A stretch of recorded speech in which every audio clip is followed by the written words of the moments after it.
ہمارے ساتھ ایک ایسے نوجوان موجود ہیں جو کہ ڈرگ کرتے تھے اور حد سے زیادہ ڈرگ کرتے تھے، جس کے بعد ان کی زندگی کہیں نہ کہیں پریشانی میں چلی گئی تھی، اور آج بالآخر الحمدللہ یہ ان چیزوں سے دور ہیں۔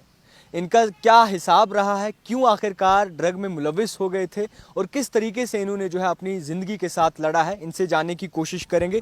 سب سے پہلے بہت شکریہ، آپ نے یہ بات سامنے لانے کی کوشش کی کہ آج ہمارے سماج میں کیا چل رہا ہے اور کس طریقے سے ماحول چل رہا ہے۔ آپ سے جانیں گے کہ ڈرگ کیوں کرتے تھے آپ، مطلب ایسا کیا ہوا تھا آپ کے ساتھ؟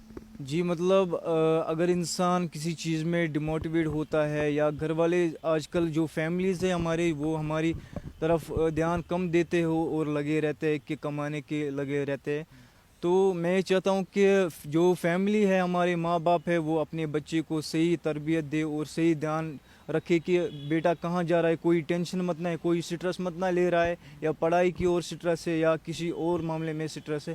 میں یہ چاہتا ہوں کہ فیملی تھوڑا سا دھیان دے اور ان غلط کاموں سے اپنے بیٹے کو بچائے۔ اچھا، آپ سے یہ بھی جانیں گے، جب آپ نے ڈرگ سٹارٹ کیا تو مذاق میں کیا تھا یا پھر جان بوجھ کر کیا تھا، اور کس کے ساتھ کیا؟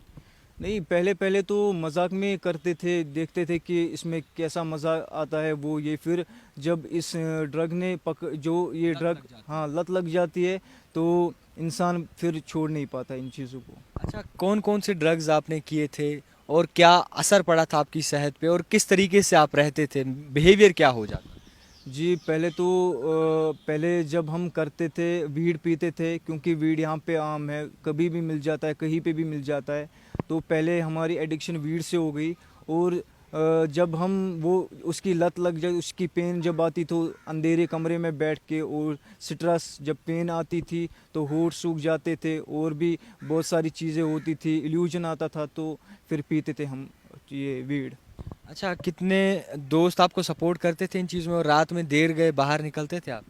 ہاں، صبح نکلتے تھے، دن بھر یہی کرتے تھے، اور شام کو 10 بجے گھر آتے تھے، نہ پتہ ہوتا تھا گھر والوں کو یہ کہاں پہ، نہ گھر کا فون اٹھاتے تھے، نہ کچھ۔ الحمدللہ آج سب کچھ ٹھیک چل رہا ہے، ہم نے چھوڑ دیا، اور ہم چاہتے ہیں کہ ہم اپنے صحت پہ دھیان دیں، اور پورے کشمیر کو میں یہ اپیل کرنا چاہتا ہوں کہ وہ اپنے صحت پہ دھیان دے، اپنے ٹیلنٹ پہ دھیان دے، اور خود کو دیکھے کہ وہ کہاں پہ ہے۔ اچھا، چھوڑا کیسے آپ نے؟ اگر آپ کرتے تھے، کتنے سال آپ نے ڈرگ کیا؟ جی میں نے 4 سال کیے، اور میں نے ایٹ اے ٹائم چھوڑا، کیونکہ اگر ہم کہیں گے کہ ہم کل چھوڑیں گے، پرسوں چھوڑیں گے، یا کسی اور دن چھوڑیں گے، پھر چھوڑنے کا نام ہی نہیں۔ یا ہم کہتے ہیں کہ ہم آج سگریٹ آدھا پئیں گے اور کل آدھا پئیں گے، تو کبھی نہیں چھوڑیں گا، ایسے انسان کبھی نہیں چھوڑے گا۔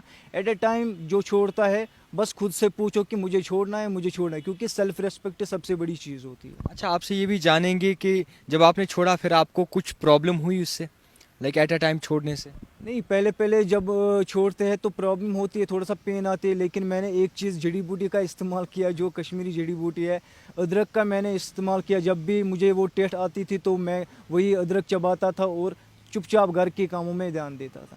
اچھا، آج ہمارا یوتھ آپ ان لوگوں کے ساتھ بیٹھے ہوں گے، یوتھ کہاں تک پہنچا ہے، کس طریقے سے پہنچا؟ یوتھ بہت مشکل میں ہے ابھی، کیونکہ یہاں پہ جو تیسرا ڈرگ آیا ہے جس کا نام ہے ٹیچو، جس کو کہتے ہیں ہیروئن، جس کو کہتے ہیں۔ میں یہ چاہتا ہوں چھوٹے چھوٹے بچے ہیں جو کر رہے ہیں ہیروئن ہمارے علاقے میں یا پورے کشمیر میں، آج کل وہ چیز عام ہے۔